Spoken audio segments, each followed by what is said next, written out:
Nas ciências e nas engenharias, é muito comum e muito importante a gente saber representar e ler gráficos de várias grandezas. Então, vamos analisar o gráfico de velocidade versus tempo no MRU. Podemos representar visualmente o movimento de um corpo em movimento retilíneo uniforme através de um gráfico de velocidade versus tempo, ou velocidade em função do tempo, que a gente pode representar como v em função de t.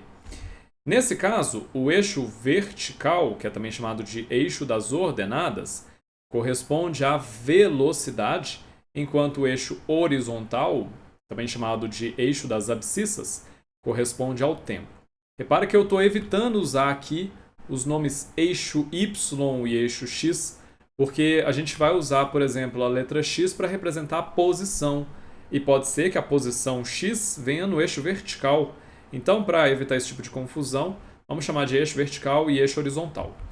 Como a velocidade é constante, o gráfico vai ser bem simples. Ele é uma linha reta horizontal e temos basicamente três situações possíveis. Agora, antes da gente ver os gráficos, cuidado, muita atenção aos eixos quando você for analisar um gráfico. Então aqui a gente tem o primeiro gráfico. A primeira coisa que a gente faz quando a gente vai ler um gráfico é olhar os eixos. Então aqui no eixo vertical a gente tem a velocidade, aqui no eixo horizontal a gente tem um tempo. Então esse é um gráfico de velocidade em função do tempo. E repare que nesse caso nós temos uma velocidade constante e positiva. Porque se eu pegar qualquer instante de tempo, como por exemplo esse tempo aqui, eu nem sei quanto que ele vale. Vamos supor que aqui vale 1. No instante t igual a 1, a velocidade está aqui. Vamos supor que ela vale 5 metros por segundo. No instante 2, que estaria mais ou menos aqui, a velocidade também valeria 5 metros por segundo. No instante 3, a mesma coisa. No instante 4, a mesma coisa. No instante π, t igual a π, 3,14, a velocidade também valeria 5. Então, em qualquer intervalo de tempo, qualquer instante de tempo, a velocidade vai ter sempre o mesmo valor. Por isso, ela é constante e ela é positiva porque a minha origem está aqui e o eixo é positivo para cima, então esse valor aqui é positivo.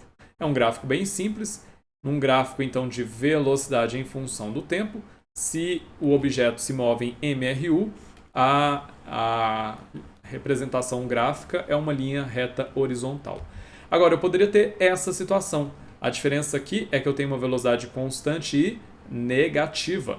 Ou seja, repara que em qualquer intervalo de tempo, qualquer instante de tempo que eu pegar, o objeto vai ter sempre a mesma velocidade, só que agora essa velocidade é negativa porque aqui está a minha origem, o eixo cresce para cima e minha velocidade está abaixo da origem, ou seja, ela tem um valor negativo.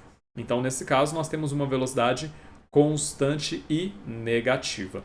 A gente ainda poderia ter essa situação em que a velocidade é constante e nula, porque em qualquer instante de tempo que eu pegar, a velocidade vai estar sempre aqui em zero, exatamente em cima do eixo horizontal, o que significa então que o objeto tem velocidade constante e nula, ou seja, ele está parado. Tá? Aqui no anterior, ele está voltando, né? Se a gente traçar um eixo, por exemplo, horizontal positivo para a direita, esse objeto está se movendo para a esquerda, porque a velocidade dele é negativa, então o deslocamento dele é negativo. Aqui ele está parado. Agora, num gráfico de velocidade versus tempo, a área debaixo da curva, a área entre a curva e o eixo horizontal, corresponde à distância percorrida pelo objeto. Então repara, se eu pegar aqui o instante de tempo t1, aqui o instante de tempo t2 e pegar esse intervalo de tempo ΔT aqui, ó, e calcular essa área debaixo do gráfico, o tamanho dessa área corresponde à distância percorrida pelo objeto. Vamos supor que aqui seja 5 e aqui seja 3. Então a distância percorrida por esse objeto vai ser 5 vezes 3, 15 metros. Nesse intervalo aqui, ele percorreu, supostamente, 15 metros. Por que isso? Porque a área desse retângulo é calculada como sendo a base do retângulo vezes a altura. Isso vai dar ΔT vezes V. Bom, ΔT vezes V é a mesma coisa que V vezes ΔT. E V vezes T é D, é a distância. D igual a VT. D é igual a V vezes T. A distância é a velocidade vezes o tempo.